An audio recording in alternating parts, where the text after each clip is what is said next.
Bismillahirrahmanirrahim. Assalamu alaikum. Welcome to ISP Online Learning Management System. Today is lecture number 1 for the course of Advanced Reinforced Concrete Structures. This course is generally for MSc Civil Engineering. I myself, Engineer Dr. Muhammad Aslam, Assistant Professor, Department of Civil Engineering, Institute of Southern Punjab, Multan. Today is lecture number 1 and week number 1. So these are your reference text books. इन books के अलावा अगर आपके पास design of reinforce concrete से relevant कोई और book available है तो उसको भी आप यूज़ कर सकते हैं. हम generally structural concrete theory and design by Nadeem Hasan and Akhtam Al Manasir को फॉलो कर रहे हैं. और उसके बाद जो एडवर्ड जी नेवी की रिइंफोर्स कंक्रीट डिज़ाइन की बुक, ये भी बहुत अच्छी किताब है. Reinforce design by as per Euro standards, ये भी बहुत अच्छी नाइस किताब है, लेकिन इसके अंदर जो यूनिट सिस्टम है वो एज पर यूरोपियन स्टैंडर्ड्स वगैरह डिज़ाइन की गई है. उसके बाद design of concrete structures by Nilson Darwin and Dolan, ये भी बहुत ही प्यारी बुक है. इनको भी आप फॉलो कर सकते हैं और हमारी लाइब्रेरी के अंदर भी ये बुक्स अवेलेबल हैं. So in our today's lecture we are going to start our topic on development lengths of reinforcing bars या reinforcements, कि जो reinforcements हम structural elements के अंदर यूज करते हैं उन reinforcements के लिए development length या development length क्या रोल प्ले करता है reinforcing bars के अंदर, उसका क्या पर्पस होता है, क्यों हम डेवलपमेंट लेंथ को स्टडी करते हैं, बॉन्ड स्ट्रेसेस और डेवलपमेंट लेंथ या जो एवरेज बॉन्ड स्ट्रेसेस या ट्रू बॉन्ड स्ट्रेसेस क्या होती हैं और उनको किस तरह से कोर्स ने कन्वर्ट किया है डेवलपमेंट लेंथ के अंदर. ये कॉन्सेप्ट्स आज हमने डिस्कस करने हैं. So these are our general contents. First of all, we will discuss about the development lengths of reinforcing bars. उसके बाद एवरेज बॉन्ड स्ट्रेसेस या ट्रू बॉन्ड स्ट्रेसेस किस तरह से काम करती हैं रियल इंडस्ट्री के अंदर या कंस्ट्रक्शन एलिमेंट्स के अंदर. Then we will discuss about the mechanism of bond transfer, कि जब बॉन्ड डेवलप होता है कंक्रीट और स्टील के दरमियान तो किस तरह से वो बॉन्ड ट्रांसफर होता है या स्ट्रेसेस किस तरह से ट्रांसफर की जाती हैं मेंबर के अंदर, ये भी हमने डिस्कस करना है. उसके बाद हम development length in tension bars को डिटेल के अंदर स्टडी करेंगे.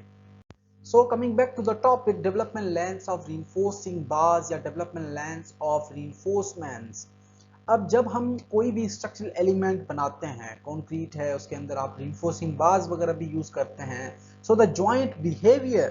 दोनों का composite behaviour steel and concrete का इन अ reinforced concrete member is based on the fact that the bond is maintained between the two materials. कि जब आपकी कंक्रीट हार्ड हो जाती है तो कंक्रीट जो सराउंडिंग रिइंफोर्समेंट्स हैं या उसके अंदर जो रिइंफोर्समेंट प्रोवाइडेड है उसके सराउंडिंग में जो कंक्रीट आपने प्रोवाइड की है वो एक प्रॉपर बॉन्ड डेवलप होना चाहिए. अगर वो बॉन्ड प्रॉपर डेवलप नहीं करता तो उस केस के अंदर मेंबर जो है वो एक सर्टेन डिजास्टर्स या सर्टेन डेंजरस फोर्सेस की वजह से या डेंजरस फोर्सेस जब एक्ट करते हैं तो एक डिजास्टरस बिहेवियर शो कराता है. So if a straight bar of round section is embedded in concrete, a considerable force is required to pull that bar out of the concrete. कि अगर आप एक straight bar insert कर देते हैं किसी भी वॉल के अंदर या कंक्रीट के अंदर तो एक फोर्स रिक्वायर्ड होता है उस बार को हम पुल आउट करें, अगर बाहर की तरफ खींचने की कोशिश करें. However, the embedded length of the bar is long enough, the steel bar may yield, leaving some length of the bar in the concrete. अगर आप हायर लेंथ डीपर एक लेंथ या लेंथ बहुत ज़्यादा लेंथ आप कंक्रीट के अंदर insert कर दोगे और उसके साथ ही मशीन के ज़रिए पुलिंग फोर्स के ज़रिए बार को खींचने की कोशिश करोगे तो वहाँ पे बार जो है सम केसेस के अंदर फेल हो जाता है, बीच के अंदर कंक्रीट के अंदर भी बार रह सकती है. तो the bonding force depends on the friction between the steel and concrete, कि जो बॉन्डिंग फोर्स डेवलप हुआ वो आपका एक फ्रिक्शन के ऊपर डिपेंड कर रहा होता है दोनों मटेरियल के दरमियान, कंक्रीट एंड स्टील के दरमियान. अगर स्टील बार को हम पुलिंग फोर्स के जरिए जब बाहर की तरफ खींचने की कोशिश करते हैं तो वो अपने सराउंडिंग कंक्रीट के साथ एक फ्रिक्शन और एक बॉन्ड बना चुका है, इसकी वजह से वो बाहर जो है वो इजीली पुल आउट नहीं हो सकता. However, it is influenced mainly by the roughness of the steel surface area, the concrete mix, shrinkage and the concrete cover. कि जो आपने बार इंसर्ट की किसी भी मेंबर के अंदर, जब आप उसके ऊपर पुलिंग फोर्स अप्लाई कर रहे हो तो वो डिपेंड करता है इन सर्टेन क्राइटेरियाज के अंदर कि आपका जो कंक्रीट था किस क्वालिटी का या किस स्ट्रेंथ का कंक्रीट आपने वहां यूज किया है, सरफेस एरिया ऑफ कंक्रीट के सरफेस स्टील के सरफेस के ऊपर रफनेस वगैरह कितनी थी, कंक्रीट की श्रिंकेज कितनी है, कंक्रीट के सराउंडिंग में जो बॉटम या साइड कवर्स आपने कितने प्रोवाइड किए हैं। तो ये तमाम फैक्टर्स जो है वो एक पॉजिटिव रोल प्ले कर रहे होते हैं डेवलपमेंट लेंस के अंदर। So the deformed bars give a better bonding properties या better bonding behavior than the plain bars। अब इसकी एग्जांपल सिंपल हम इस तरह से लेते हैं कि लेट्स सपोज हम एक कील को दीवार के अंदर इंसर्ट करते हैं एक सर्टेन लेंथ या 1 इंच या 2 इंचेस में भी, और एक हमारे पास स्क्रू ड्राइवर है या स्क्रू है, उस स्क्रू को हम 1 एंड 2 इंचेस जो है वो इंसर्ट करते हैं वॉल के अंदर। अब दोनों चीजें जब आपने वॉल के अंदर लगा दी तो आप एक जो हम कहते हैं कि किसी भी इक्विपमेंट के जरिए आप उसको पुलिंग फोर्स अप्लाई करके बाहर की तरफ खींचते हो, तो आपका जो प्लेन कील था वो इजीली बाहर निकल आएगा या स्क्रू जो है वो इजीली बाहर निकल आएगा। ऑफ कोर्स जो स्क्रू है वो स्ट्रॉन्गर बॉन्ड बना चुका है क्योंकि आपने उसको एक उसके सराउंडिंग में फ्लेंजेस हैं। तो एग्जैक्टली इसी तरह से अगर एक प्लेन बार है कंक्रीट के अंदर इंसर्टेड और एक डिफॉर्म बार है विद फ्लेंजेस, तो फ्लेंजेस वाली बार जो है वो बेटर बॉन्ड परफॉर्मेंस या बेटर बॉन्ड बिहेवियर शो कराती है। So furthermore, rich mixes have greater adhesion than weak mixes। कि जब हम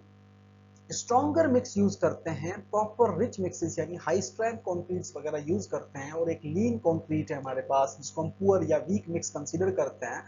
तो जो स्ट्रेंथ ऑफ कंक्रीट जिसकी अच्छी होती है वो अच्छा एक प्रॉपर बॉन्ड डेवलप करता है हमारी रिइंफोर्सिंग बार्स के साथ। So an increase in the concrete cover will improve the ultimate bond stress of a steel bar. कि अगर आपका जो स्टील है, स्टील के सराउंडिंग में या स्टील के बॉटम सरफेस के ऊपर या साइड्स के अंदर आपने जो कवर प्रोवाइड किया है, अगर कवर आपका ज्यादा है तो उस केस के अंदर आपकी जो सराउंडिंग स्टील के सराउंडिंग में जो कंक्रीट है उसका क्रॉस सेक्शनल एरिया ज्यादा हो जाता है, तो उस केस के अंदर वो बेहतर बॉन्ड परफॉर्मेंस शो कर रहा होता है। So in general the bond strength is influenced by the following factors। कि कौन से फैक्टर्स हैं जो बॉन्ड स्ट्रेंथ को अफेक्ट करते हैं, बॉन्ड किस चीज का, रिइंफोर्सिंग बार का कंक्रीट के साथ। So number 1 thing is the yield strength of reinforcing bars. कि अगर आपकी बार का जो यील्डिंग स्ट्रेंथ है, फॉर एग्जांपल 40 केएसआई, 60 केएसआई या 80 केएसआई, अगर हम 40 केएसआई कंसीडर करते हैं तो उसके लिए डेवलपमेंट लेंथ एक स्मॉलर रिक्वायर्ड होती है वॉल के अंदर या कंक्रीट के अंदर। अगर हम 60 केएसआई की तरफ स्विच करते हैं तो हमें डेवलपमेंट लेंथ भी उसी स्ट्रेंथ के हिसाब से प्रोवाइड करनी पड़ेगी, अदरवाइज 40 की केएसआई की जो डेवलपमेंट लेंथ है और 60 की वो इक्वल नहीं हो सकती, क्योंकि यील्ड स्ट्रेंथ जब ज्यादा हो जाती है तो ज्यादा हमें लेंथ इंसर्ट करनी होती है मेंबर के अंदर। And second important thing is the quality of concrete. अब quality of concrete and its comparative strength. की कंपैरेटिव स्ट्रेंथ अगर कंक्रीट की हायर है, अच्छी क्वालिटी का कंक्रीट है, रिच मिक्सेस हैं, तो उस केस के अंदर डेवलपमेंट लेंथ रिड्यूस हो जाती है बनिस्बत जो है वो हमारे लीन मिक्सेस के। अगर आपके पास पुअर या वीक या लीन मिक्सेस बने हुए हैं तो उस केस के अंदर development length of the concrete, क्योंकि एडहेशन जो फ्रिक्शन है, बॉन्ड जो प्रॉपर्टीज हैं वो आपकी क्वालिटी ऑफ कंक्रीट के ऊपर डिपेंडेंट होती है। एंड उसके बाद जो थर्ड इंपॉर्टेंट फैक्टर था that was the clear cover. कि आप कवर सराउंडिंग कंक्रीट के अंदर कितना कवर प्रोवाइड कर रहे हो, तो कोर्स ने कवर को हटा के वहां पे सेवरल अदर फैक्टर्स इंट्रोड्यूस करवा दिए। उसके अंदर आपके पास बार साइज आ गई, स्पेसिंग आ गई, location in the concrete section आ गया, horizontal bars placed with more than 12 inches of concrete below then have a lower bond strength due to the fact that concrete shrinks। कि कंक्रीट जो है वो shrink करता है, कंक्रीट के अंदर श्रिंकिंग एबिलिटी है, इस वजह से हमारे पास वेरियस फैक्टर्स आ जाते हैं, बार की साइज है, स्पेसिंग है, location in the concrete section है। हॉरिजॉन्टल बार्स अगर उसके बॉटम सरफेस के अंदर आपने 12 इंचेस की कंक्रीट या उससे ज्यादा प्रोवाइड किए तो उस केस के अंदर भी हमारी जो डेवलपमेंट लेंथ है वो अफेक्ट हो सकती है। So third important factor we have bar size, spacing and location in the concrete section। कि जब एक इंपॉर्टेंट प्रॉपर्टी हमारे पास फ्लेक्सुरल या यील्ड स्ट्रेंथ ऑफ मटेरियल थी, दूसरी हमारे पास क्वालिटी ऑफ कंक्रीट थी, तो तीसरी यहाँ पे हमारे पास इंपॉर्टेंट क्राइटेरियाज के अंदर कि जब आप एक सेक्शन बनाते हो उसके अंदर बार की साइज क्या है, बार की जो डिफरेंट नंबर ऑफ बार्स हैं उनके दरमियान स्पेसिंग कितनी है, और लोकेशन कंक्रीट के अंदर कितना है कि सेंट्रल एक्सिस के अंदर है, साइड से क्या कवर आपने प्रोवाइड किया है। तो ये सारी चीजें आपकी एक इंपॉर्टेंट रोल प्ले कर रही होती हैं डेवलपमेंट लेंथ के अंदर। And fourth important point is the concrete cover to reinforcing bars. कि कवर आपने बॉटम सरफेस से कितना प्रोवाइड किया है, साइड सरफेस से कितना प्रोवाइड किया है, ये कवर भी आपका एक पॉजिटिव रोल प्ले करता है, because a small cover may cause the cracking and spelling of the concrete cover. कि कंक्रीट का जो कवर है अगर आपने बहुत कम और बारीक प्रोवाइड किया है तो जैसे ही एक स्ट्रेसेस उस मेंबर के अंदर बार के अंदर अपीयर होती हैं तो वो आपके कवर को नीचे की तरफ स्पेल ऑफ कर सकता है, कवर को क्रैक भी कर सकता है। Then we have a confinement of bars by lateral ties कि जो आपने reinforcing प्रोवाइड की है lateral ties के शेप में, अंदर टाइज हैं, स्पाइरल्स हैं, स्टीरअप्स हैं, वो आपने क्या उनके अंदर रेशियो प्रोवाइड किया है, कंफाइनमेंट किस तरह से आपने रखी है। एडिक्वेट कंफाइनमेंट बाय टाइज और स्टीरअप्स prevent the spelling of concrete around the bars कि कंक्रीट के सराउंडिंग में जो आपके नंबर ऑफ स्टीरअप्स हैं, स्पेसिंग बिटवीन द स्टीरअप्स हैं, these are also playing a very positive and important role. क्या आपकी जो डेवलपमेंट लेंथ है वो किस तरह से कंक्रीट जो सराउंडिंग के अंदर है उनके साथ बॉन्ड बना रही है, कंफाइनमेंट किस तरह से, ताकि हमें जो है एक पॉजिटिव और एक जो प्रॉपर बॉन्ड डेवलप हो सके जिसकी वजह से हमारा जो स्ट्रक्चरल एलिमेंट है वो अपनी एक परफॉर्मेंस या अपना एक बिहेवियर प्रॉपर्ली शो करा सके। अब ये तो हमारे पास एक कॉमन फिलॉसफी है कि जो कंक्रीट और रीइंफोर्समेंट्स का जो हम कंपोजिट स्ट्रक्चर बनाते हैं तो कंक्रीट का जो सेक्शन है वो आपकी कंप्रेसिव स्ट्रेसेस को रेजिस्ट करता है because concrete is stronger in compression और concrete is weaker in tension. उसी वजह से हमने टेंसाइल रिइंफोर्समेंट या टेंशन जोन के अंदर हम रिइंफोर्समेंट्स प्रोवाइड करते हैं। इसका जो मैकेनिज्म है, for this process to exist there must be a force transfer और bond between two materials. The force acting on the bar can be seen in the figure, जिसको हम नेक्स्ट स्लाइड के ऊपर डिस्कस भी करते हैं। For the bar to be in equilibrium bond stresses must exist. If these disappear, the bar will pull out the concrete and the tensile force T will drop to zero, causing the beam to fail. कि जब आपकी बार जिस जो आपने एक behaviour बनाया compression zone के अंदर और टेंशन जोन के अंदर के concrete is facing compressive stresses, tensile stresses are carrying by the steel material, कि जब दोनों मटेरियल हैं तो जब आपका पुलिंग फोर्स अप्लाई होता है तो आपका जो मेंबर है जो टेंसाइल रिइंफोर्समेंट है उसके सराउंडिंग में हो सकता है क्रैकिंग्स वगैरह अपीयर हो। तो जैसे ही क्रैकिंग अपीयर होती है तो बार के अंदर समहाउ स्ट्रेसेस थी, इसी वजह से जो है वो मेंबर आपका क्रैकिंग को फेस करता है। So the bond stresses must be present whenever the stress or force in the reinforcing bar changes from point to point along the length of the bar. This can be illustrated by a free body diagram. कि हम जब बार के अंदर stresses develop होती हैं तो stresses जो हैं वो वेरी कर रही होती हैं पॉइंट टू पॉइंट, कि जहां एक कोने से आप एक एज से आप बार को खींच रहे हो तो पॉसिबल है कि जो तमाम बार है उसके अंदर यूनिफॉर्मली खिंचाव डेवलप नहीं होता, वहां पे जो है वो इंटरप्शंस आती हैं क्योंकि कंक्रीट और स्टील का आपस में बॉन्ड बना हुआ है। मजीद इसको हम पिक्चर के जरिए से देख लेते हैं। So this figure, in figure A we can see that concrete is resisting compressive force C and T basically is the tensile force जो कि हमने स्टील की लोकेशन के ऊपर प्रोवाइड किया है। ये हमारा एक फ्री बॉडी डायग्राम है जो कि हम स्ट्रक्चर के अंदर कंसीडर करते हैं कि जब हम बीम को डिजाइन या एनालाइज करते हैं तो उस वक्त हमारा जो ऑब्जर्व या एक पर्सपेक्टिव होता है कि अपर zone is the compression zone and bottom zone is the tension zone, और उसी टेंशन जोन के अंदर हमने टेंसाइल रिइंफोर्समेंट प्रोवाइड करनी होती है। जब आपका बीम डिफ्लेक्ट होता है डिफरेंट फोर्सेस की वजह से, जब फोर्सेस उसके ऊपर एक्ट करती हैं, लोडिंग सप्लाई होती हैं, तो बीम के अंदर जो है वो नीचे वाले सरफेस के अंदर एक खिंचाव डेवलप होता है और ये बार के अंदर एक पुलिंग टेंसाइल फोर्स जनरेट होती है। अगर उस पुलिंग टेंसाइल फोर्स को फिगर बी के अंदर आप देख सकते हैं कि बार के सराउंडिंग में एक सर्कमफरेंशियल स्ट्रेसेस डेवलप होती हैं, बॉन्ड स्ट्रेसेस जिसको हम कंसीडर करते हैं। फर्स्ट ऑफ ऑल कोड ने इसको नाम दिया, एसीआई कोड्स ने इनको बॉन्ड स्ट्रेसेस के हिसाब से, कि अगर आप बॉन्ड स्ट्रेसेस को कैलकुलेट करते हैं तो फिगर जो हमें नीचे जो बार नजर आ रही है जिसके अंदर डाया बार भी है, बॉन्ड स्ट्रेसेस भी हैं, तो आप बॉन्ड स्ट्रेसेस को किस तरह से कैलकुलेट करते हो कि tensile pulling force is equal to stress into area of bar, या stress is equal to force per unit area. तो ये वाला फार्मूला आप अप्लाई करके बार के दोनों एजेस के ऊपर आप फोर्सेस को कैलकुलेट कर सकते हो। अब कोड क्या कहते थे कि बॉन्ड स्ट्रेसेस जो है वो यूनिफॉर्म नहीं होते हर बार के अंदर, क्योंकि आपका बार जो है वो बॉन्ड बना चुका है कंक्रीट के सरफेस के साथ, कंक्रीट के हार्ड होने के बाद वो बॉन्ड बना चुका होता है, इसकी वजह से स्ट्रेसेस वेरी कर रही होती हैं। जब स्ट्रेसेस आपकी वेरी कर रही होती है तो हमारे पास डिफरेंट फोर्सेस जो है उनकी वैल्यूज को हम अचीव कर सकते हैं। इस वजह से इसकी जो एक पूरा मैकेनिज्म था उसको पहले नाम दिया गया था एज अ बॉन्ड स्ट्रेसेस का, बाद में उन बॉन्ड स्ट्रेसेस को नाम दिया गया एज अ डेवलपमेंट लेंथ का। So now let's suppose we are considering average bond stresses in a beam कि एक बीम है, उस बीम के अंदर हम एवरेज बॉन्ड स्ट्रेसेस किस तरह से ट्रीट करते हैं या कंसीडर करते हैं। So let's suppose in a beam the force in the steel at a cracking point can be expressed as कि हम इतना फोर्स अप्लाई कर रहे हैं एक बीम के अंदर टेंसाइल रिइंफोर्समेंट के अंदर कि वहां पे क्रैक्स अपीयर हो जाती हैं। तो वहां पे जो टोटल टेंसाइल फोर्स है that will be equal to moment divided by lever arm. जो लीवर आर्म परपेंडिकुलर डिस्टेंस होता है बेसिकली, तो JD basically is the internal lever arm perpendicular distance and M is the moment acting at the section। तो अगर हम एक complete section को treat करते हैं तो टोटल टेंसाइल फोर्स हमारा moment divide by lever arm हो जाता है। However, if we consider a length of a beam between two cracks, अगर हम दो क्रैकिंग्स के दरमियान कोई लेंथ को आइडेंटिफाई करें तो वहां पे हमारे पास डिफरेंट मूवमेंट्स होती हैं। जब आप एक सिंपली सपोर्टेड बीम की मूवमेंट डिस्ट्रीब्यूशन डायग्राम बनाते हो तो हर मूवमेंट हर पॉइंट के ऊपर आपके पास मूवमेंट सेम तो नहीं होती, हमारे पास मूवमेंट की जो डिस्ट्रीब्यूशन है वो डिफरेंट होती है।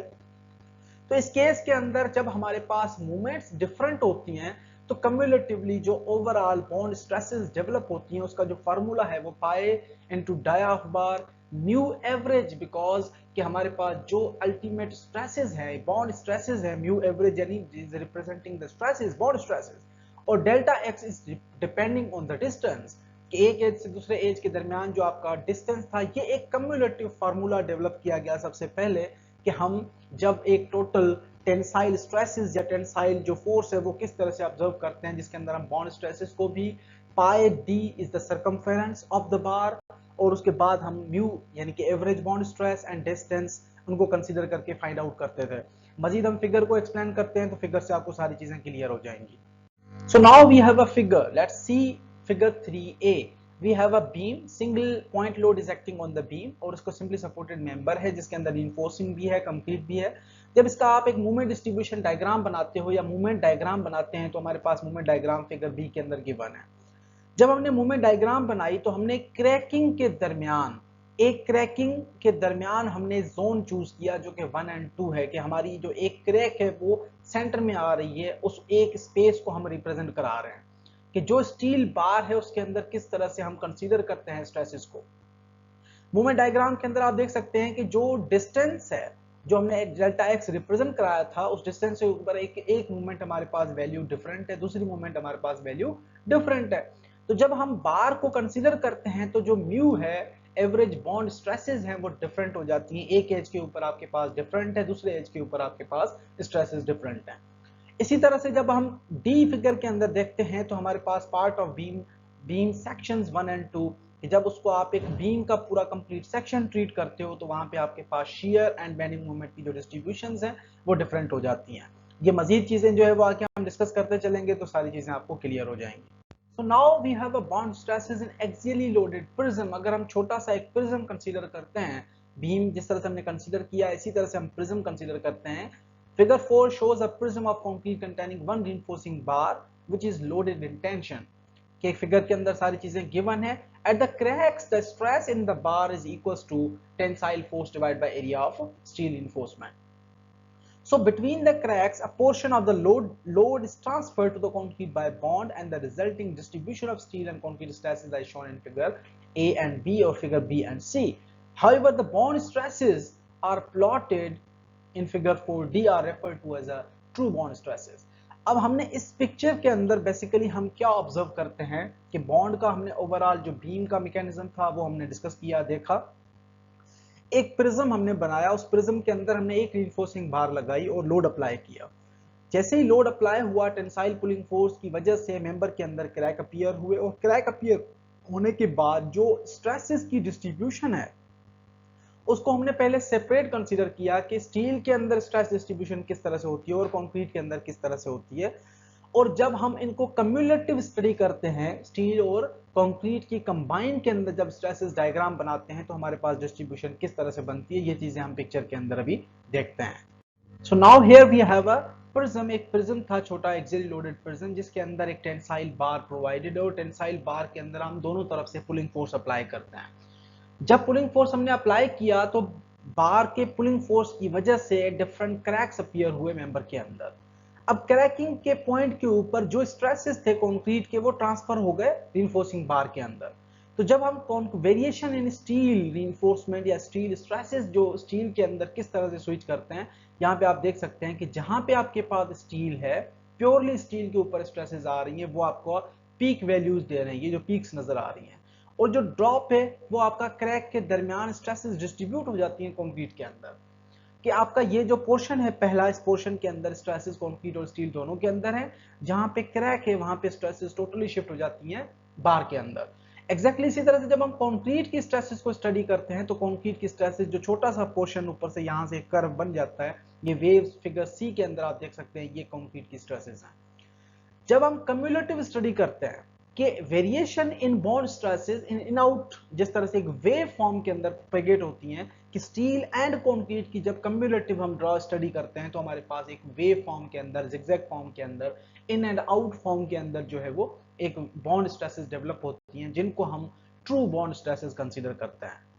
So now we have a true bond stresses in the beam, कि बीम के अंदर ट्रू बॉन्ड स्ट्रेसेस किस तरह से डेवलप होती हैं। At the crack in the beam, the bar force can be computed using the expression below,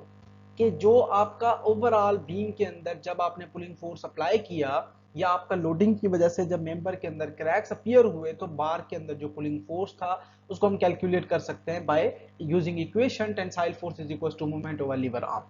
However, the concrete and the bar are bonded together. अगर दोनों आपस में bonded हैं, a portion of the tensile force will be resisted by the concrete at the points between the cracks. जैसे हमने discuss किया पिछली slides के अंदर कि बिटवीन क्रैक्स के दरमियान जो पोर्शन था वो आपका कंक्रीट और स्टील एज अ कंपोजिट उस जंक्शन के अंदर बिहेव कर रहे थे, जिसकी वजह से कोई भी जो स्ट्रेसेस थी वो डिस्ट्रीब्यूट हो रही थी बॉन्ड की वजह से। As a result, the tensile stresses in the steel and concrete at the level of steel will vary, कि जैसे ही स्टील का लेवल पे आप पहुंचते हो तो वहां पे स्ट्रेसेस आपकी डिफरेंट हो जाती हैं। This gives rise to a bond stresses distribution as shown in figure 5e. Between a support and the nearest load, there is shear. Once again, there are in and out bond stresses, but now the total area under the bond stresses diagram is not zero. हम इनको मजीद जो है figure के अंदर देखते हैं। So in this picture we have a beam जिसके अंदर 2 point load act कर रहे हैं, जिसके ऊपर simply supported member है, और member के अंदर जैसे ही load हमने अप्लाई किया different various cracks appear हो गए।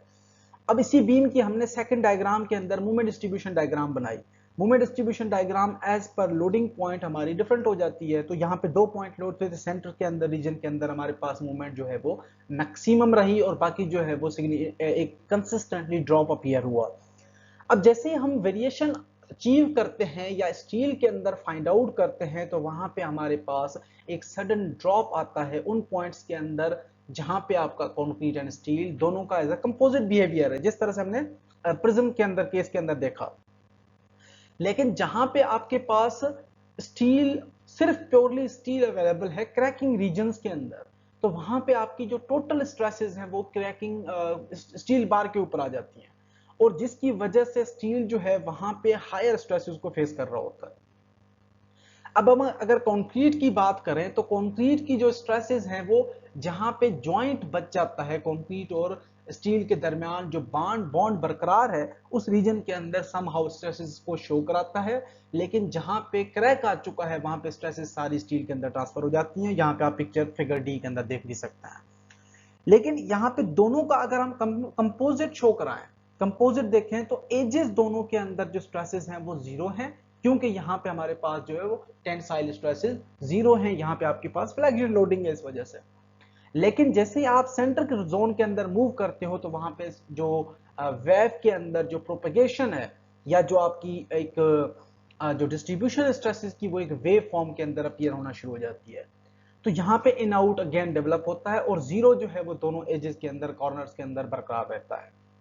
So now we have a bond stress in a pull out test, कि एक हम पुल आउट टेस्ट परफॉर्म करते हैं कि let's suppose we have a concrete cylinder और फ्रेश स्टेट के अंदर कंक्रीट था, उसके अंदर हमने एक बार इंसर्ट कर दी, एक रीइंफोर्सिंग बार, और वहां पे जो टॉप सरफेस था वहां पे हमने प्लेट फिक्स कर दी। और प्लेट फिक्स होने के बाद कंक्रीट जैसे ही हार्ड हुआ, हमने किसी हाइड्रोलिक जैक के जरिए या किसी इक्विपमेंट के जरिए हमने उस बार के ऊपर पुल आउट टेस्ट परफॉर्म करके उस बार को बाहर निकालने की कोशिश की। तो जैसे आप बार के ऊपर पुलिंग फोर्स अप्लाई करते हो तो वहां पे किस तरह का मैकेनिज्म या किस तरह की बॉन्ड स्ट्रेसेस डेवलप होती हैं पुल आउट टेस्ट के अंदर। ये आपको मजीद जो चीजें हैं वो पिक्चर के अंदर क्लियर हो जाएंगी। So this is the mechanism of bond या पुल आउट टेस्ट कि एक सिलेंडर था, यहाँ पे फिगर ए के अंदर आप देख सकते हैं कि एक सिलेंडर है, उस सिलेंडर के अंदर हमने फ्रेश स्टेट के अंदर एक बार इंसर्ट कर दी और बार इंसर्ट करने के बाद जो सिलेंडर का सरफेस था वहां पे हमने प्लेट फिक्स कर दी ताकि कंक्रीट यहाँ पे क्रैक ना हो। अगर प्लेट फिक्स होने की वजह से स्टील की प्लेट थी, यहाँ पे अगर मैं बार को पुल करने की कोशिश करता हूँ, एक टेंसाइल फोर्स हम अप्लाई करते हैं, तो ओवरऑल जो बार के अंदर स्ट्रेसेस हैं वो जैसे ही आपका जो एज है जहां से आप पुलिंग फोर्स अप्लाई कर रहे हो वहां पे बहुत ज्यादा है और अंदर की तरफ जाते जाते एंड तक जो है वो जीरो हो जाती है। तो ये आपके पास बार के अंदर स्ट्रेसेस है। लेकिन अगर हम बॉन्ड स्ट्रेसेस की बात करते हैं तो ये जो बाहर की तरफ बार जो नजर आ रही है यहाँ पे तो कोई बॉन्ड नहीं है। बॉन्ड तो आपका इंटरनल सरफेस के अंदर है, कंक्रीट के अंदर जो बॉन्ड बना हुआ है। तो इसकी जो डिस्ट्रीब्यूशन है वो यहाँ पे आप फिगर सी के अंदर देख सकते हैं कि बॉन्ड स्ट्रेसेस एक्चुअली क्या करती हैं कि यहाँ पे जो आपका एंड है जहाँ पे स्ट्रेसेस जीरो हैं, फिगर सी के अंदर जो टॉप सरफेस नजर आ रहा है, टॉप ऑफ द फिगर, तो यहाँ पे स्ट्रेसेस जीरो हैं क्योंकि बार के अंदर वहां पे फोर्सेस पहुंच ही नहीं पा रहे और यहाँ से आपकी स्ट्रेसेस जो है वो प्रॉपर्ली बॉन्ड जो डेवलप होता है डिस्ट्रीब्यूट होना स्टार्ट हो जाती हैं और बॉन्ड स्ट्रेसेस आपकी बढ़ती बढ़ाती इस कॉर्नर या एज तक आती हैं जहाँ पे आपका बॉन्ड कंक्रीट के साथ खत्म होना स्टार्ट होता है। तो ये आपके पास जो पिक्चर है figure C basically is a bond stresses और बार के अंदर जो पुलिंग फोर्स की वजह से स्ट्रेसेस डेवलप हो रही है वो फिगर बी के अंदर शोन है। So now we have a mechanism of the bond transfer के बॉन्ड स्ट्रेसेस आपने देख ली पिछली स्लाइड के ऊपर। अब हम आते हैं कि मैकेनिज्म बेसिकली बॉन्ड ट्रांसफर का मैकेनिज्म क्या कहलाता है। A smooth bar embedded in the concrete develops a bond by adhesion between the concrete and the bar by small amount of friction। कि जब आपने एक बार स्मूथ बार इंसर्ट की कंक्रीट के अंदर, उसके ऊपर कोई भी फ्लैंजेस नहीं है, बिल्कुल प्लेन बार है, तो वो बार आपका एक बॉन्ड डेवलप करता है कंक्रीट के साथ क्योंकि कंक्रीट इज एडहेसिव मटेरियल और उसके सराउंडिंग में एक फ्रिक्शन डेवलप होती है और फ्रिक्शन और एडहेजन की वजह से वो एक बॉन्ड डेवलप करता है। However, both of these effects are quickly lost कि जैसे ही आप थोड़ा सा पुलिंग फोर्स अप्लाई करते हो, पुलिंग फोर्स अप्लाई होने की वजह से ये दोनों फोर्सेस जो हैं वो जीरो हो जाते हैं, खत्म हो जाते हैं। क्यों खत्म हो जाते हैं? क्योंकि स्टील जो है वो रबर की तरह है, जैसे ही आप थोड़ा सा पुलिंग फोर्स अप्लाई करते हो स्टील के अंदर एक खिंचाव डेवलप होता है और खिंचाव डेवलप होने की वजह से उसका बार का जो डाया है वो थोड़ा सा रिड्यूस हो जाता है पॉइजन रेशो की वजह से। और जैसे ही बार का डाया थोड़ा सा रिड्यूस होता है वो उसका बॉन्ड जो ज्वाइंट था एडहेशन मटेरियल कंक्रीट के साथ और फ्रिक्शन जो उसके सरफेस के ऊपर कंक्रीट के साथ थी, बार का डाया थोड़ा सा रिड्यूस हुआ और वो बार इजीली बाहर की तरफ पुल आउट हो जाती है। However, for this reason smooth bars are generally not used as a reinforcement। यही एक रीजन है कि हम smooth bar as a structural engineer हम अवॉइड करते हैं कि उनको रियल इंडस्ट्री के अंदर ना यूज किया जाए। अगर in some cases if it is compulsory for us या if it is necessary as per demand या as per site conditions we have to provide the plain reinforcing bars, तो वहां पे आप क्या करते हो, encourages प्रोवाइड करते हैं, मैकेनिकल encourages प्रोवाइड करते हैं, नट बोल्ट सिस्टम प्रोवाइड करते हैं, आप जो है वो कोई भी ऐसा वॉशर्स वगैरह प्रोवाइड कर देते हैं ताकि उसके जो जॉइंट्स हैं या जो एजेस हैं वहां पे एजेस जो है वो उसको प्रोटेक्ट कर सकें ताकि एक स्लिपेज अपीयर ना हो मेंबर के अंदर। तो ये एक कंप्लीट मैकेनिज्म है जिसकी वजह से हम प्लेन बार्स जो है वो अवॉइड करते हैं स्ट्रक्चरल एलिमेंट्स के तौर पे या as a being a structural engineer industry के अंदर या स्ट्रक्चरल एलिमेंट्स के अंदर।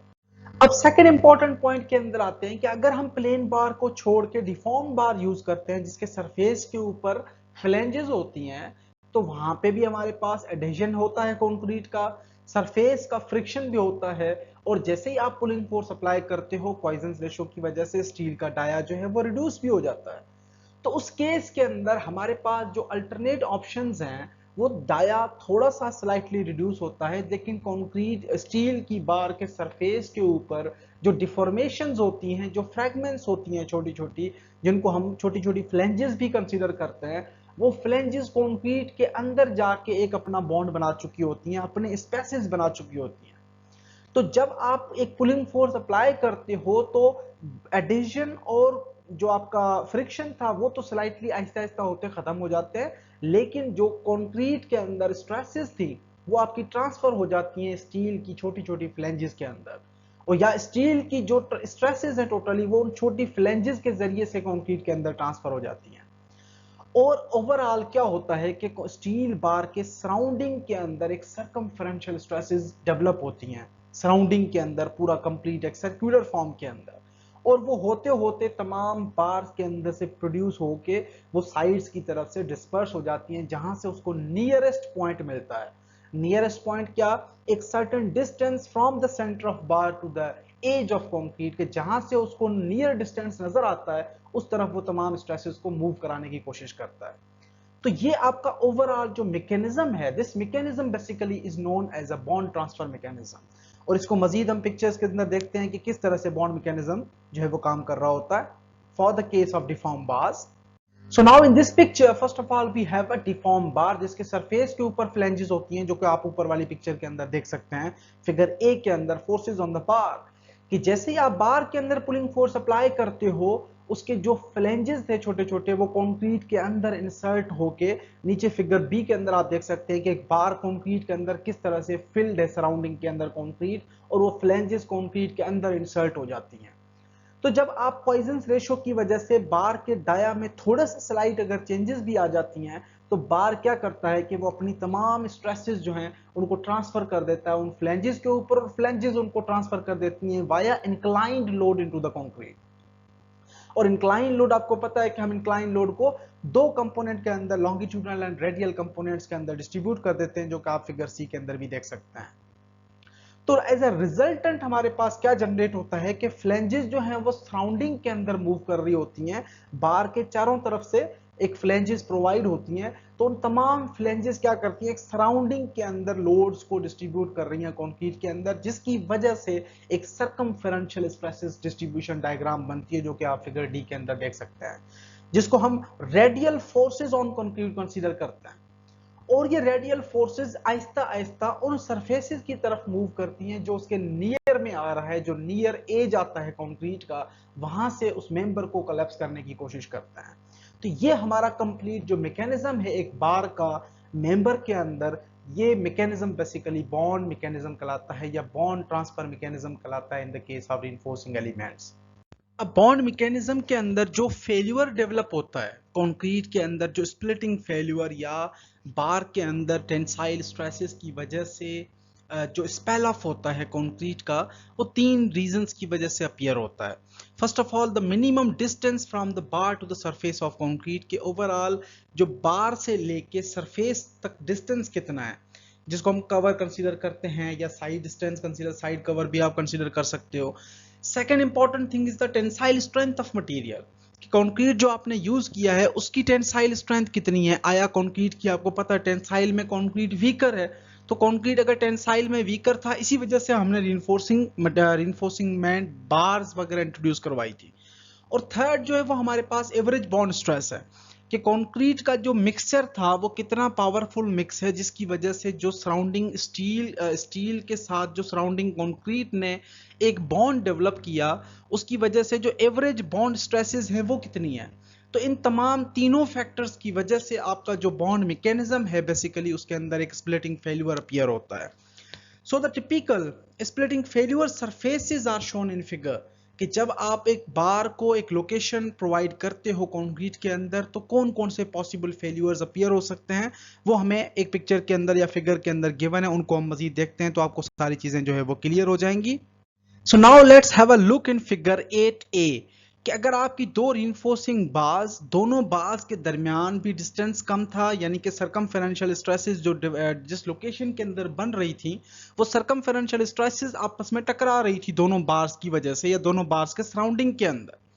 और उनका जो साइड कवर है वो भी आपने कम प्रोवाइड किया था, तो उस केस के अंदर आप देख सकते हैं नीचे वाली फिगर के अंदर, फिगर 8A के अंदर जो डाउनवर्ड जो नीचे गिवन है,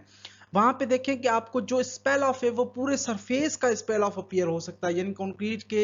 जो रिइंफोर्समेंट के नीचे वाली कंक्रीट है सारी की सारी स्पेल ऑफ हो सकती है।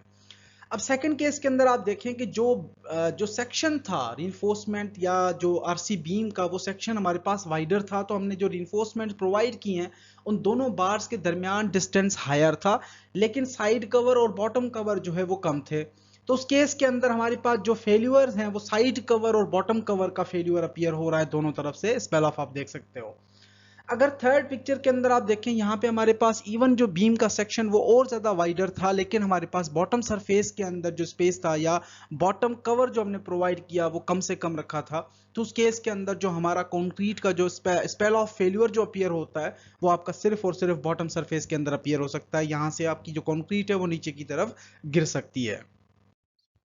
So now we have a development length. तो जैसा हमने डिस्कस किया कि जब आपका रीइंफोर्स बार कंक्रीट के साथ बॉन्ड बना चुका होता है तो एवरेज जो बॉन्ड स्ट्रेसेस हैं वो वेरी कर रही होती है मेंबर के अंदर, यानी कि जो क्रैकिंग के दरमियान स्ट्रेसेस दूसरी होती हैं, क्रैकिंग जहां पे आ जाती है वहां पे स्ट्रेसेस दूसरी होती हैं, और लोडिंग जहां पे आपका लोड अप्लाई हो रहा है बार के अंदर, एंड पे जहां पे लोड अप्लाई हो रहा है वहां पे स्ट्रेसेस ज्यादा होती हैं। जैसे ही मेंबर के अंदर हम जाते हैं स्ट्रेसेस जो हैं वो स्लोली स्लोली कम होती जाती हैं। तो इस वजह से एसीआई कोड ने बॉन्ड स्ट्रेसेस को निग्लेक्ट करके या रिजेक्ट करके एक कॉन्सेप्ट इंट्रोड्यूस करवाया जिसको हम डेवलपमेंट लेंथ कंसीडर करते हैं। Because the actual bond stresses varies along the length of a bar mentioned या anchored in a tension zone, the ACI code uses the concept of development length rather than the bond stresses। कि पहले हम bond stresses consider कर रहे थे, अब bond stresses का concept खत्म करके डेवलपमेंट लेंथ का कॉन्सेप्ट बनाया गया। So the development length is the shortest length of a bar in which the bar stress can increase from 0 to yield strength। कि एक ऐसी लेंथ, छोटा सा पॉसिबल लेंथ जो मेंबर के अंदर इंसर्ट किया जाए जिसके अंदर जैसे ही टेंसाइल स्ट्रेसेस आप अप्लाई करो तो स्ट्रेसेस आहिस्ता आहिस्ता जीरो से बढ़ते बढ़ते बढ़ते यील्ड स्ट्रेंथ ऑफ मटेरियल तक पहुंचे, और यील्ड स्ट्रेंथ ऑफ मटेरियल तक अचीव हो स्ट्रेसेस की डिस्ट्रीब्यूशन, उस डिस्टेंस को बेसिकली हम जो है वो डेवलपमेंट लेंथ कंसीडर करते हैं। However, the development lengths are different in tension and compression members, as we have already known कि tension member जो है वो member के अंदर जब हम tension reinforcement provide करते हैं वहां पे stresses दूसरी होती हैं, जो compression reinforcement है वहां पे stresses दूसरे होते हैं। तो इस वजह से जो डेवलपमेंट लेंथ है वो दोनों मेंबर्स के अंदर हम इंडिविजुअली या दोनों मेंबर के अंदर अलग तरीके से प्रोवाइड कर रहे होते हैं। So now development length can be expressed in terms of ultimate value of the average bond stress। कि sometimes हम क्या करते हैं कि let's suppose हम consider करते हैं कि average bond stresses की जो values हैं वो vary कर रही होती हैं somehow, कहीं पे minimum values हैं, कहीं पे maximum values हैं। तो उन तमाम values को consider करने के बाद हम एक ultimate value of average bond stress के average bond stress का जो maximum value था उसको हम consider करते हैं, और उसी हिसाब से अगर हम development length को find out करें तो development length की जो इक्वेशन ड्राइव होती है that will be equals to yield strength of material dia of bar divide by 4 times mu average. Basically mu average is representing the average bond failure strength, कि जो आपका average bond stress है उनको consider करके yield strength of material dia of bar को consider करके हम development length को कैलकुलेट भी कर सकते हैं। तो ये फर्स्ट इक्वेशन थी जो कि एसीआई कोड की तरफ से रिकमेंड की गई, या डिफरेंट रिसर्चेस के बाद हमें पता चला कि हम डायरेक्टली डेवलपमेंट लेंथ किस तरह से अचीव कर सकते हैं। उसके बाद डिफरेंट थ्योरीज और मैकेनिज्म्स वगैरह या रिसर्च जो है वो चलती रही, फिर इक्वेशंस जो है वो मजीद मॉडिफाई होते रहे, उन इक्वेशंस को मजीद हम आगे डिटेल में डिस्कस करते हैं। So now we have a development length in tension reinforcement। कि अगर हम टेंशन reinforcement को फोकस करें तो डेवलपमेंट लेंथ हमारे पास किस तरह से ड्राइव होती है कि let's suppose if a steel bar is embedded in a concrete as shown in figure below and is subjected to a tensile force,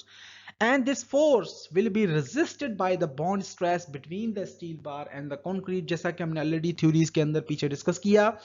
कि जब आपकी स्टील बार कंक्रीट के साथ बॉन्ड बना चुकी होती है तो बॉन्ड जो बनता है बेसिकली वो adhesion of material and friction between the materials के दरमियान बॉन्ड होता है। तो जैसे ही आपकी बार के ऊपर पुलिंग फोर्स अप्लाई होता है हमारा पॉइजंस रेशियो भी अफेक्ट कर रहा होता है, जिसकी वजह से ओवरऑल डाया भी रिड्यूस हो सकता है। तो एक मटेरियल की अपनी इंटरनल रेजिस्टेंस है, दूसरा एक्सटर्नल फोर्स है। तो external force and internal resistance दोनों अगर इक्वल है तो material will be considered as an equilibrium condition, जैसा कि आपको पता है। तो यहां पे हम टोटल जो टेंसाइल फोर्स है वो किस तरह से फाइंड आउट करते हैं, tensile force will be equals to yield strength of material into area of steel will be equals to UUO into LD यानी development length into O basically is the perimeter and UU is the ultimate average bond stress। तो हम ultimate average bond stress जिसके अंदर आपकी material की adhesion और friction आ जाती है, लेंथ ऑफ बार इंसर्टेड कितनी है मेंबर के अंदर, और डाया ऑफ बार या पेरीमीटर ऑफ बार बेसिकली जो है वो हमारे टर्म्स कंसीडर हो रहे होते हैं, जिससे हम इंटरनल रेजिस्टेंस कंसीडर करते हैं और आउटर फोर्स, दोनों अगर इक्वल हैं तो हमारा मटेरियल जो है वो इक्विलिब्रियम कंडीशन के अंदर है।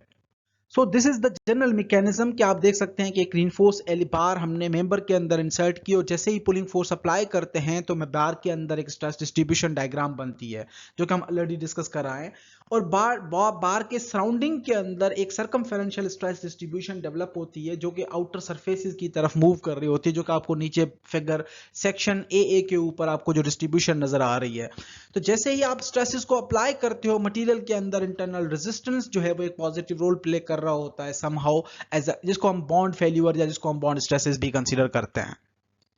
सो उसके बाद डेवलपमेंट लेंथ, अगर हम बार्स को कंबाइन करें तो total development length will be equal to area of steel into yield strength of material divided by ultimate हमारे पास जो स्ट्रेंथ है या एवरेज बॉन्ड स्ट्रेंथ है, into the sum of overall perimeter के कितनी बार्स आपने लगाई हैं, उन तमाम बार्स का पेरीमीटर हम कंसीडर करते हैं। So LD term basically is the minimum permissible anchorage length, कि जो लेंथ मिनिमम शॉर्टेस्ट लेंथ आप इंसर्ट करते हो किसी मेंबर के अंदर, ताकि जब हम पुलिंग फोर्स अप्लाई करें वो बाहर ना निकले। सो दिस कॉन्सेप्ट या this definition is known as a development length.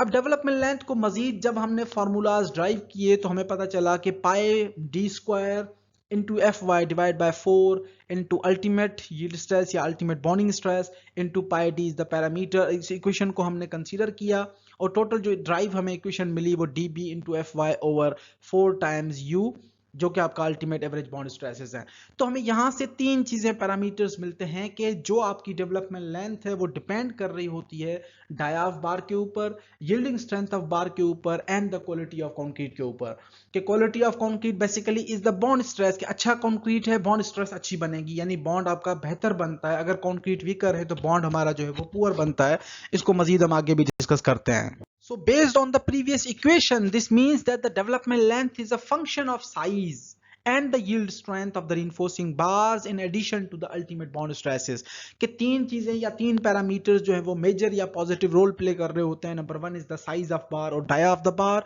And second is the yield strength of material, and third we have a bond stress या concrete compressive strength। So the final development length equation जो codes की तरफ से suggest की गई कि आप find out कर सकते हो LD over dia of bar ratio will be equals to Fy over under root FC dash के बॉन्ड स्ट्रेसेस बेसिकली डिपेंडेंट हैं किस चीज के ऊपर, कंप्रेसिव स्ट्रेंथ ऑफ कंक्रीट के ऊपर। तो कंक्रीट की कंप्रेसिव स्ट्रेंथ आ गई, यील्ड स्ट्रेंथ ऑफ मटेरियल आ गई, और उसके साथ एक के फैक्टर इंट्रोड्यूस करवाया गया, जो कि अगेन डिपेंड है या डिपेंड करता है डिफरेंट वेरियस फैक्टर्स के ऊपर, जिन फैक्टर्स के अंदर आपके पास बार की साइजेस भी आ जाती हैं, बार्स के दरमियान स्पेसिंग कितनी है, इपॉक्सी कोटेड बार्स हैं, नॉन कोटेड बार्स हैं, या कंक्रीट कितना सेक्शन जो है वो ओवरऑल डीपर है। तो मजीद जो पैरामीटर्स या फैक्टर्स आते हैं उनको हम डिस्कस करते हैं।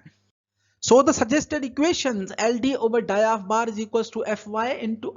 Fy divided by under root FC dash concrete compressive strength and steel yield strength into K factor। K factor again किस चीज के ऊपर डिपेंड कर रहा है, बार साइज, इपॉक्सी कोटिंग फैक्टर है, नॉन कोटिंग है, लोकेशन एंड कंक्रीट सेक्शन है, बार कितना स्प्लाइस है, बार के दरमियान स्पेसिंग कितनी है, अमाउंट ऑफ ट्रांसवर्स रीइंफोर्समेंट के ऊपर भी, प्रोविजन ऑफ एक्सेस रीइंफोर्समेंट के ऊपर भी डिपेंड कर रहा होता है। तो ये तमाम फैक्टर्स जो हैं वो डिफरेंट फैक्टर्स हम कंसीडर करते हैं, और इन फैक्टर्स की बेस के ऊपर हम yielding strength of material and concrete comparative strength को कंसीडर करते हुए डिसाइड करते हैं कि टोटल डेवलपमेंट लेंथ कितनी होनी चाहिए।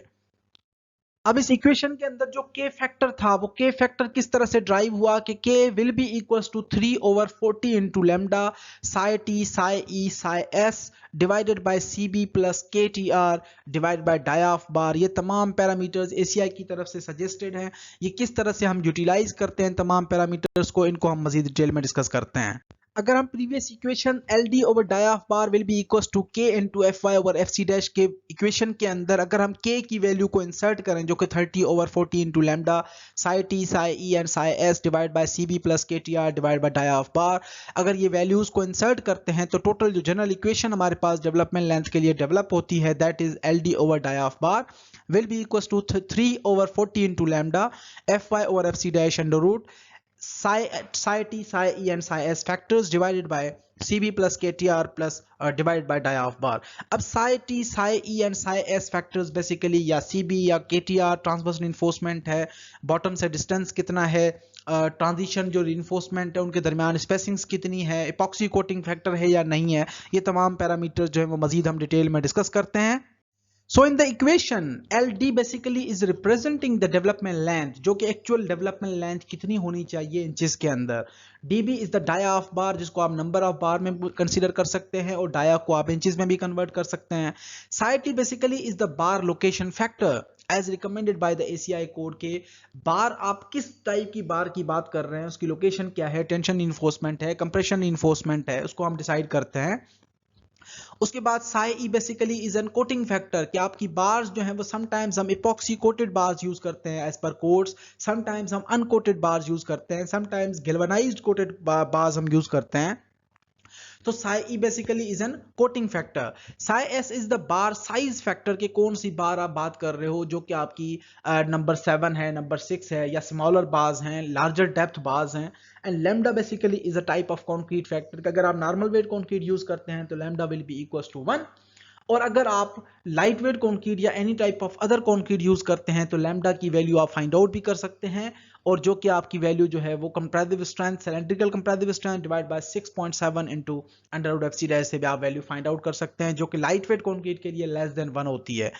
Basically KTR is the transverse reinforcement factor के ओवरऑल जो कन्फाइनमेंट है, आपके जो रीइंफोर्समेंट आपने प्रोवाइड किए हैं स्टीरअप्स के फॉर्म में, जो आपकी रीइंफोर्समेंट आप टाइल्स के फॉर्म में प्रोवाइड किए, उनका ओवरऑल रेशियो है. And CB is the smaller distance of these both condition के सीबी आपका दो चीजों के ऊपर डिपेंडेंट है. Number 1 is the smaller distance measured from the surface of concrete to the centre of the bar being developed. कि पहला तो फार्मूला क्या है कि सेंटर ऑफ बार से लेके कंक्रीट के सरफेस तक का डिस्टेंस, और second condition is the 1/2 of the centre to centre spacing of the bars और वायर्स बीइंग डेवलप्ड. कि जो सेंटर टू सेंटर स्पेसिंग है बिटवीन वायर्स या बार्स, उनको आप हाफ कंसीडर करते हैं. तो यहां से हम सीबी डिस्टेंस भी फाइंड आउट कर सकते हैं. So first of all we have a bar spacing factor जो कि CB है. अब CB के लिए दो कंडीशन थी. Number 1 condition was the distance. In first definition CB is the smallest distance from the surface of concrete to the centre of the bar being developed.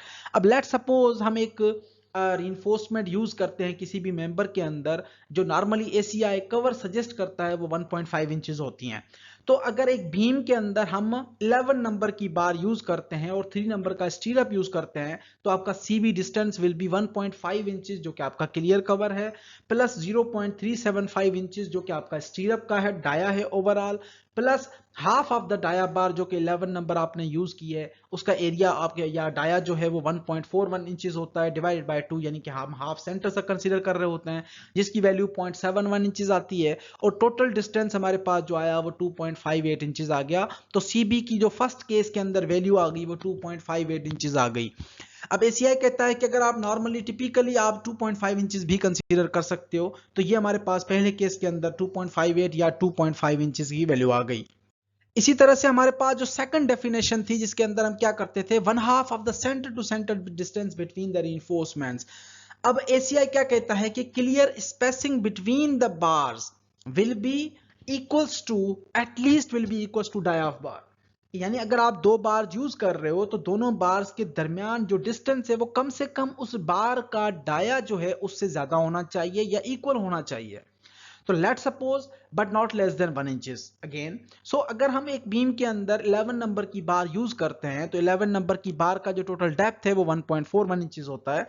तो half of 1.41 क्योंकि centre to centre की बात हो रही है, plus 1.41 यानी उसी बार का हमने डाया रखा कि यहाँ जो एक्चुअल डाया था वही हमने डिस्टेंस दोनों के दरमियान मेंटेन रखना है, plus again center to centre distance यानी half of the bar dia. तो टोटल डिस्टेंस हमारे पास आ जाता है 2.82 इंचेस. अब टोटल डेफिनेशन क्या कहती है कि 1/2 of the centre to centre distance. अब 1/2 हमारे पास 1.41 इंचेस आ जाता है. सो द टू डेफिनेशंस जो हमें मिली, एक में हमें वैल्यू मिली 2.5 इंचेस और दूसरे में वैल्यू मिली 1.41, तो यहाँ पे हमारे पास डायरेक्टली आप 1.41 की value as a CB choose कर सकते हैं बार स्पेसिंग फैक्टर।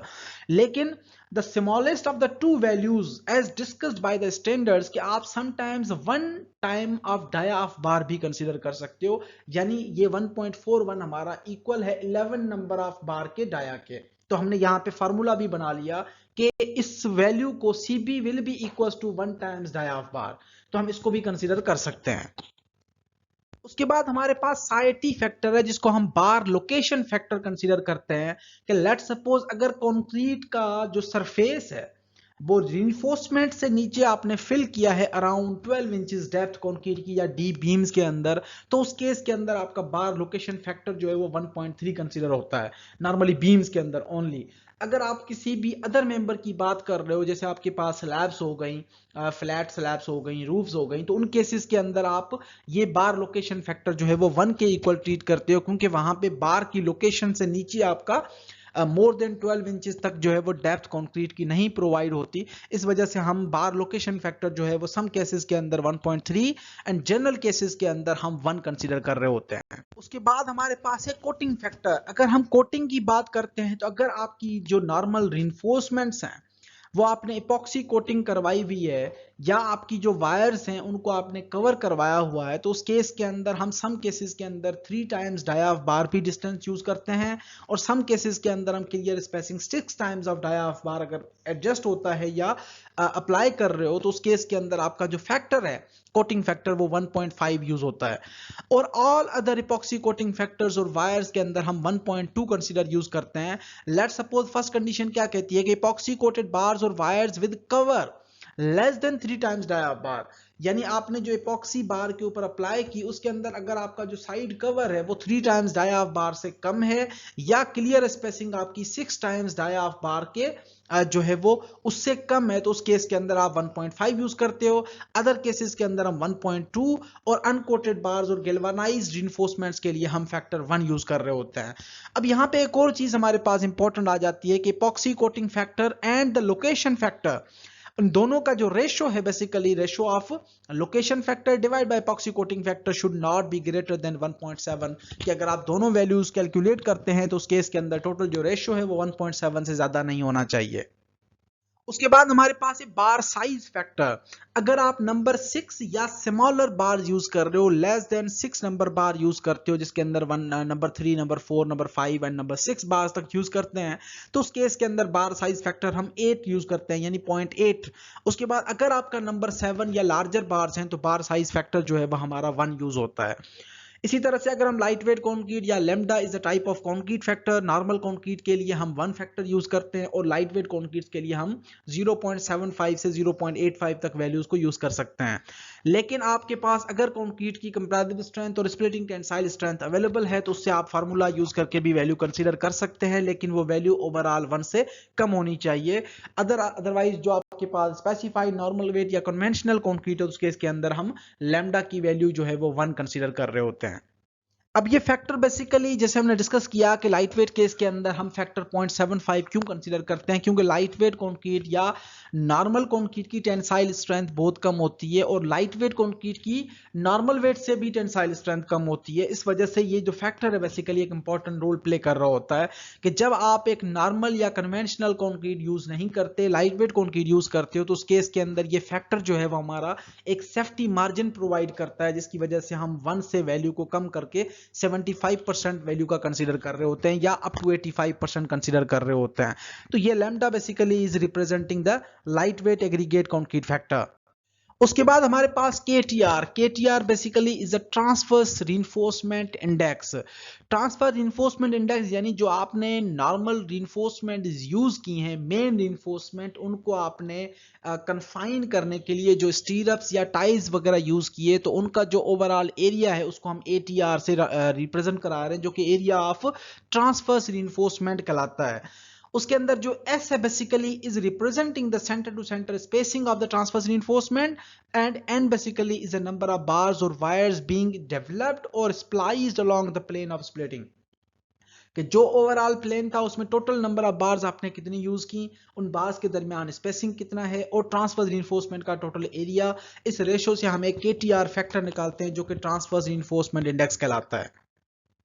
इस फिगर के अंदर आप देख सकते हैं कि जो आपकी ट्रांसवर्स वर्टिकल रीइंफोर्समेंट या स्टीरअप्स और टाइज है उनको हमने ATR से रिप्रेजेंट कराया है। जनरली जो है वो नीचे आपकी मेन बार्स 4 नजर आ रही हैं क्रॉस सेक्शंस के अंदर, और KTR basically is 40 times ATR transverse reinforcement divided by S into N। S is the spacing and N is the number of bars. Sometimes हमारे पास एक और एडिशनल फैक्टर भी यूज होता है जिसको हम reduction factor for axis flexural reinforcement consider करते हैं। कि लेट सपोज हमने कुछ ऐसे मेंबर्स डिजाइन कर दिए जिनके अंदर जो रिइंफोर्समेंट आपने प्रोवाइड की है वो रिक्वायर्ड रिइंफोर्समेंट से ज्यादा है, यानी area of steel provided is higher than the required area of steel. तो उस केस के अंदर जो डेवलपमेंट लेंथ है उसको हम थोड़ा सा रिड्यूस करके कंसीडर करते हैं, क्योंकि हमारे पास एक्सेस रीइंफोर्समेंट है। एक्सेस रीइंफोर्समेंट है तो उसका जो जंक्शन या जो कन्फाइनमेंट बनती है कंक्रीट के साथ, जॉइंट बनता है, वो एक प्रॉपर रीइंफोर्समेंट के साथ बन जाता है जॉइंट, जिसकी वजह से डेवलपमेंट लेंथ की कम जरूरत पड़ती है। However, this condition is not applied in the seismic regions कि अगर आप earthquake के लिए additional reinforcement provide कर रहे हो तो वहां पे ये concept जो है वो reduction of flexural reinforcement का concept apply नहीं होगा। तो यहाँ पे reduction factor basically is equals to area of steel required divided by area of steel provided। कि जो आपने area of steel achieve करना है और जो आपने area of steel provide किया है, इन दोनों के ratio को आप as a reduction factor for the excess flexural reinforcement जो है वो consider कर रहे होते हैं हम। So this is the formula for reduction factor is equals to area of steel required divided by area of steel provided. In such case, the steel is more highly stressed than would be expected from the ratio of areas। कि sometimes जो है वो हम ratios of areas जो हैं वो consider करते हैं reduction factor के लिए, क्योंकि आपके provided area of steel and required area of steel का ratio जो है वो एक important value रखता है। This multiplier is not applied in the design of member resisting seismic loads। कि अगर आप seismic के लिए स्ट्रक्चर को डिजाइन कर रहे हो तो ये रिडक्शन फैक्टर जो है वो कंसीडर नहीं होगा। The development length calculated as the product from the ACI code and the factors given here shall not be taken less than 12 inches। कि अगर आप ये फैक्टर भी अप्लाई करते हो, टोटल डेवलपमेंट लेंथ के फार्मूलाज, कंडीशंस, अदर फैक्टर्स भी आपने अप्लाई किए, लेकिन आपकी जो ओवरऑल डेवलपमेंट लेंथ है वो लेस देन 12 इंचेस आती है, तो कम से कम हमने 12 इंचेस जो है वो as per ACI standards provide करनी है।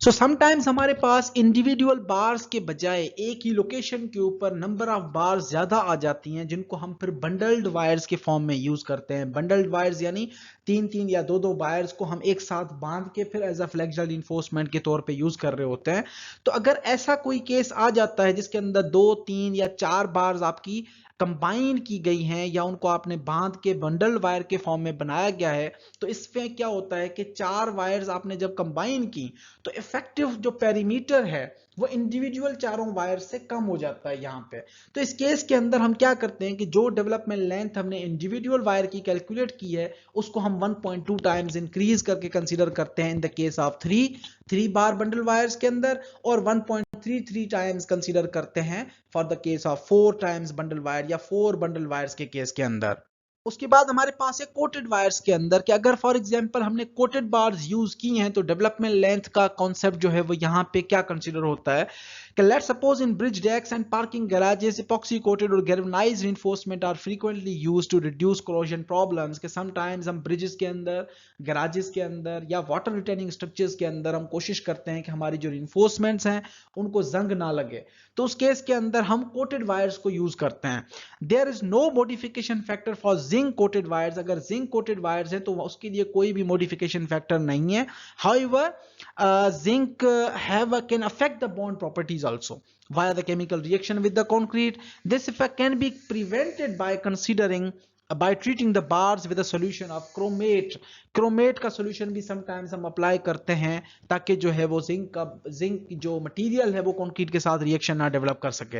If this is done the bond is essentially the same as that for the normal reinforcement. अगर आपका मटेरियल जो है वो जिंक कोटेड है जिसको आपने दोबारा गैल्वेनाइज ट्रीट किया है तो उस केस के अंदर नॉर्मली कंसीडर होता है जिस तरह से हम नॉर्मल रिइंफोर्समेंट को ट्रीट करते हैं। उसके बाद हम आते हैं development length for the welded wire reinforcement. अब सम केसेस के अंदर हम वायर्स को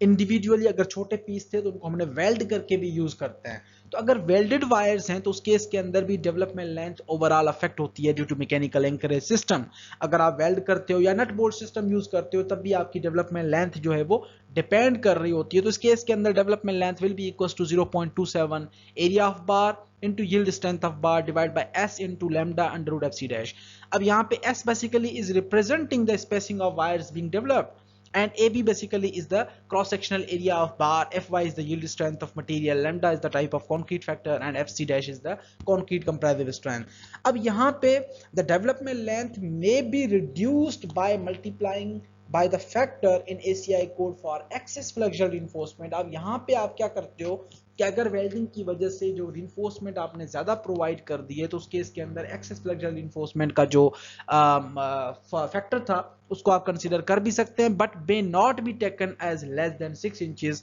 accept when computing the length of splices according to the ACI code. Splicing reinforcement या स्प्लाइस ऑफ द रिइंफोर्समेंट क्या होती है ये मजीद हम आगे डिस्कस करेंगे। ये बेसिकली ओवरलैपिंग होती है दो बार्स के दरमियान। अगर आपकी जो ACI के हिसाब से या इन तमाम फैक्टर्स को मल्टीप्लाई करने के बाद एक्सेस फ्लेक्सुरल रिइंफोर्समेंट का फैक्टर मल्टीप्लाई करने के बाद टोटल डेवलपमेंट लेंथ अगर 6 इंच से कम आती है तो उस केस के अंदर भी हम कम से कम हमने 6 इंचेस की डेवलपमेंट लेंथ प्रोवाइड करनी है। सो नाउ सम केसेस के अंदर we also have some simplified equation suggested by the for the development length कि कोड्स ने डिफरेंट रेशोज को कंसीडर करने के बाद कुछ शॉर्टकट इक्वेशंस भी सजेस्ट की ACI कोर्स स्टैंडर्ड्स ने, जिनके अंदर वेरियस चीज़ों को ख़त्म कर दिया गया और एक simplified version of the equation propose की गई कि आप डायरेक्टली डेवलपमेंट लेंथ को कंसीडर भी कर सकते हैं by using simplified versions of the equation. This is based on the fact that the current practical construction cases utilize spacing and cover values along with the confining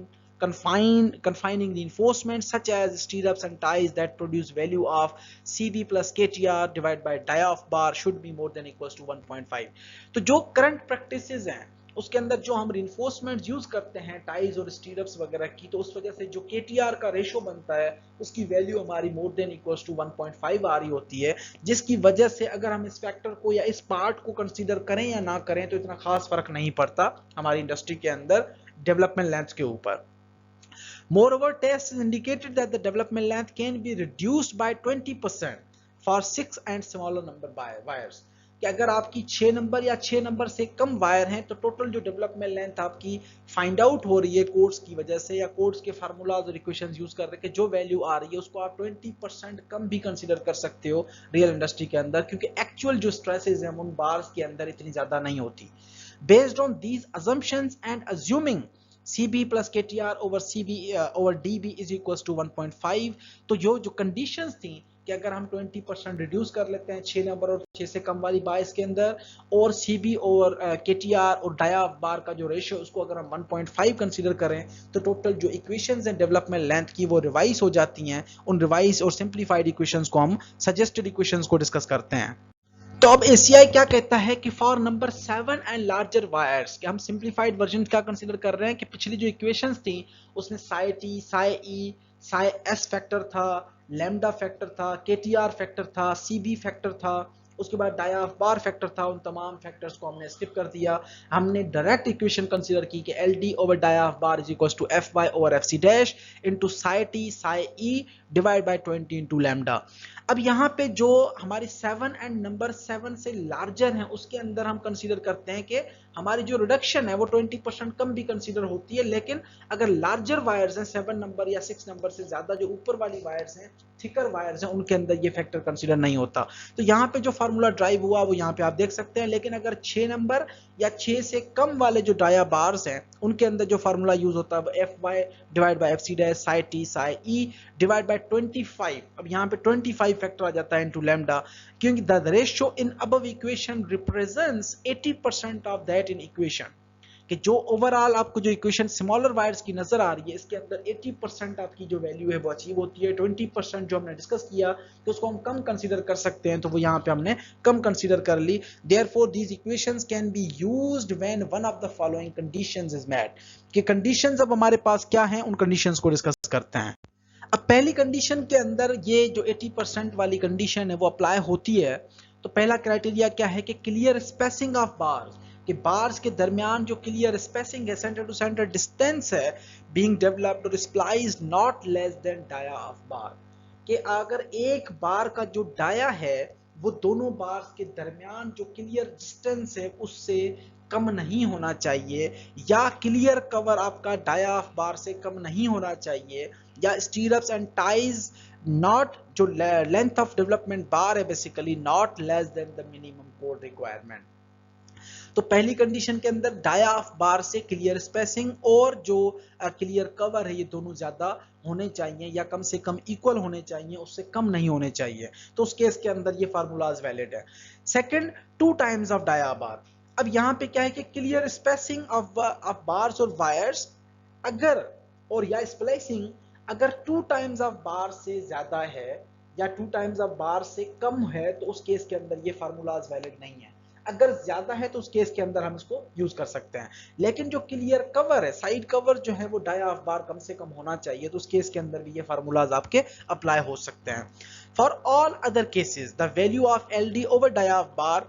is in above equations will be multiplied by factor 1.5 to restore them in the equivalence condition। कि अगर आपका ये factor दोनों apply नहीं हो रहे, यानी आपके जो बार्स हैं उनके दरमियान जो क्लियर स्पेसिंग, साइड कवर, ये दोनों चीजें अगर यहाँ पे फिट नहीं हो रही, डाया ऑफ बार से कम है, तो उस केस के अंदर ये फार्मूलाज वैलिड नहीं है। जो डेवलपमेंट लेंथ की वैल्यू आ रही है उसको आपने 1.5 से मल्टीप्लाई कर देना है। अगर ये क्राइटेरियाज फिट हो रहे हैं तो उस केस के अंदर डेवलपमेंट लेंथ की जो वैल्यू आपने उन फार्मूलाज को यूज की पिछली स्लाइड वालों को, तो आपकी वैल्यूज जो है वो रीजनेबल है और एक्सेप्टेड है।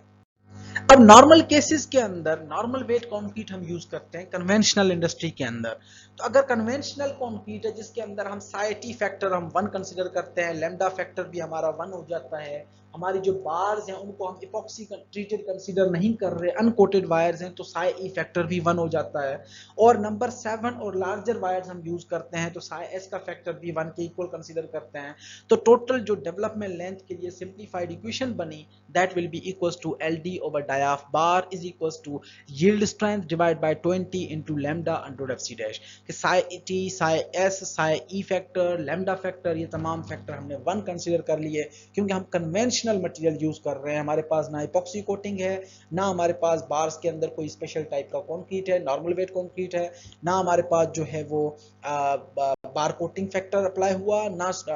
लोकेशन फैक्टर अप्लाई हुआ और ना स्पेसिंग फैक्टर अप्लाई हुआ। तो उस केस के अंदर जो जनरलाइज इक्वेशन है वो यहाँ पे आप देख सकते हैं। So now furthermore this equation is used when condition A and B are met। जैसे हमने डिस्कस किया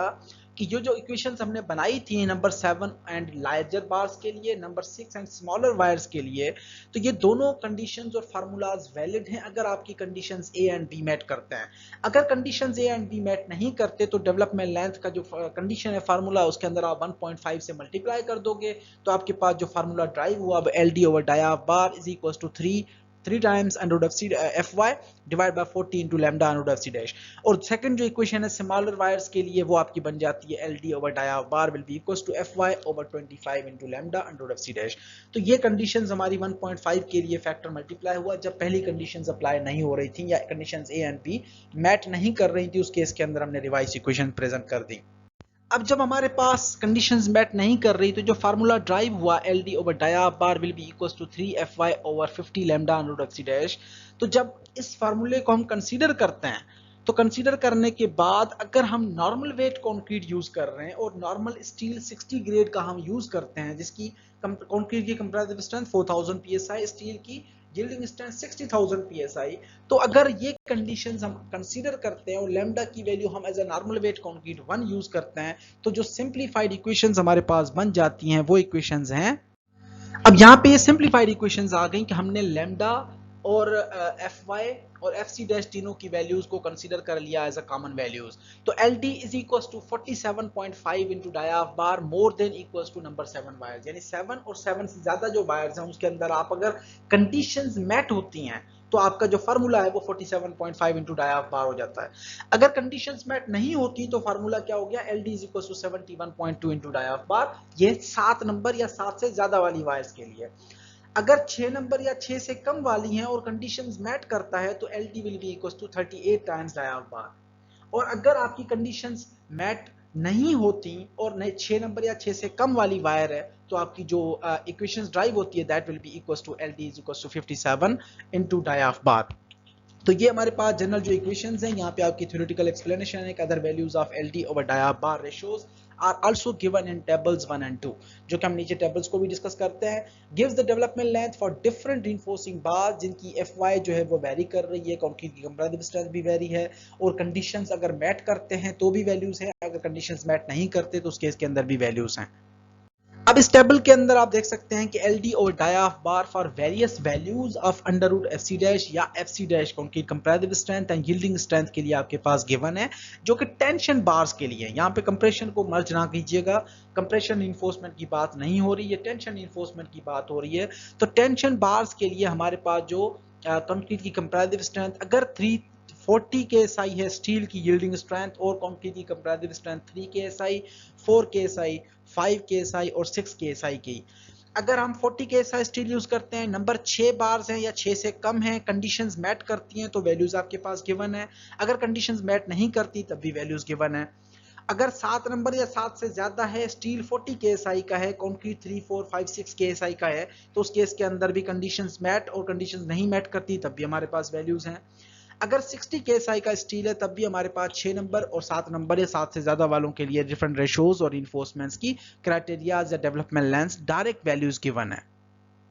एग्जैक्टली इसी तरह से ये सेकंड टेबल अवेलेबल है जो कि टेंशन बार्स के लिए यूज होता है, लेकिन इसके अंदर जो आपके पास डिफरेंट बार्स अवेलेबल है और ये FY60 KSI के लिए अवेलेबल है। सिर्फ कंक्रीट की कंपैरेटिव स्ट्रेंथ 3 KSI और 4 KSI जो कि नॉर्मल इंडस्ट्री के अंदर हम यूज करते हैं। अगर नंबर 3 बार है, 4 है, 5 है, 6 है, 7, 8, 9, 10 एंड 11 नंबर बार्स हैं जिनका डाया भी गिवन है। कंक्रीट अगर 3 KSI है तो आपकी 3 नंबर बार है, तो कंडीशंस अगर मैट करती हैं तो 17 इंचेस आप डेवलपमेंट लेंथ प्रोवाइड कर सकते हैं। अगर कंक्रीट आपका 4 KSI है, 8 नंबर बार है, तो 48 इंचेस कंडीशंस मैट करती है तो 48 इंचेस आप प्रोवाइड कर सकते हो। अगर कंडीशंस मैट नहीं करती तो 72 इंचेस का आप डेवलपमेंट लेंथ प्रोवाइड कर सकते हैं। That's all. Thank you very much.